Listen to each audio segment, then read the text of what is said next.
బాలికను ఎత్తుకెళ్లిన కిడ్నాపర్లను అరెస్ట్ చేసి రిమాండ్కు తరలిస్తున్నట్లు జిల్లా ఎస్పీ అఖిల్ మహాజన్ తెలిపారు. పట్టణంలోని ఎస్పీ కార్యాలయంలో శుక్రవారం మీడియా సమావేశం ఏర్పాటు చేశారు. ఎస్పీ మాట్లాడుతూ వేములవాడలో చిన్నారిని ముగ్గురు మహిళలు ఎత్తుకెళ్లినట్లు సీసీ కెమెరాల ద్వారా గుర్తించి అరెస్ట్ చేశామన్నారు. బాలికను జిల్లా పోలీస్ కార్యాలయంలో సిడబ్ల్యూసి అధికారులకు అప్పగించారు. బాలిక కిడ్నాప్ కేసును ఛేదించిన పోలీసు అధికారులను సిబ్బందిని అభినందించారు. సమావేశంలో ఏఎస్పీ శేషాద్రి రెడ్డి, సిఐలు వీరప్రసాద్, సదన్ కుమార్, ఎస్ఐలు సుధాకర్, రమేష్, జునైద్ సిబ్బంది పాల్గొన్నారు.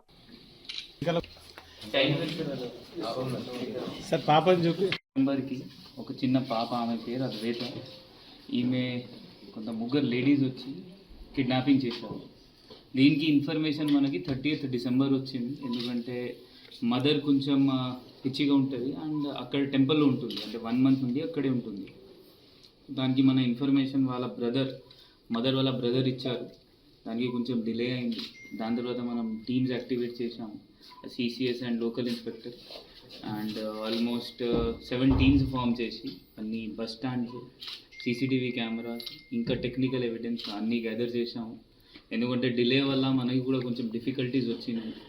సో మొత్తం టెక్నికల్గా పోయి మనం అన్ని బస్ స్టాండ్స్ ఫస్ట్ వెరిఫై చేసాము. కరీంనగర్ నుండి లేకపోతే మన వెమ్లవాడ నుండి ఎక్కడెక్కడ బస్సెస్ పోతాయి, ఆ ప్రతి బస్ స్టాండ్కి మహబూబాబాద్, వరంగల్, ఖమ్మం, విజయవాడ, కోడాడ అట్లయిన ప్లేసెస్లో మన టీమ్స్ పోయి అన్నీ అక్కడ సీసీటీవీస్ చెక్ చేయడం జరిగింది. దాని తర్వాత టెక్నికల్ ఎవిడెన్స్తో మనకి ఒక లొకేషన్ వస్తే అక్కడ మహబూబాబాద్ టీం పోయింది. అక్కడ మన మహబూబాబాద్ టీంకి తీసుకొని ఆమె దొరికింది. అక్కడ లోకల్ ఉప సర్పంచ్ ఐడెంటిఫై చేశారు. దాని తర్వాత చిన్న పాప అండ్ ముగ్గురు లేడీస్ ఎవరైనా ఇక్కడ వచ్చారు వాళ్ళకి మనం పట్టుకొని ఈరోజు రిమాండ్ పంపిస్తున్నాము. మళ్ళీ పోలీస్ కస్టడీ తీసుకుంటాము.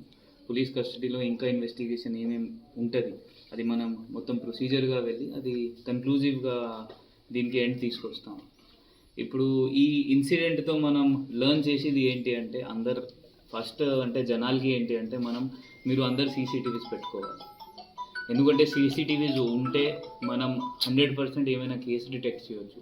సీసీటీవీస్ లేనప్పుడు చాలా డిఫికల్టీస్ వస్తుంది. ఈ కేసులో మనకి తెలిసింది ఇప్పుడు 30th కేసు అయిన తర్వాత ఈరోజు 10th క్లోజ్ అవుతుంది. అది కూడా చాలా డిఫికల్టీస్ వల్ల. బట్ స్టిల్ జనాలందరితో మీరు ఎంత సీసీటీవీస్ కెమెరాస్ పెట్టుకోవచ్చు మీ ఇంట్లో, చుట్టుపక్కల, బయట, మీ షాప్స్లో. అది మీకు ఏమైనా కారణంలో మీకు హెల్ప్ అవుతుంది.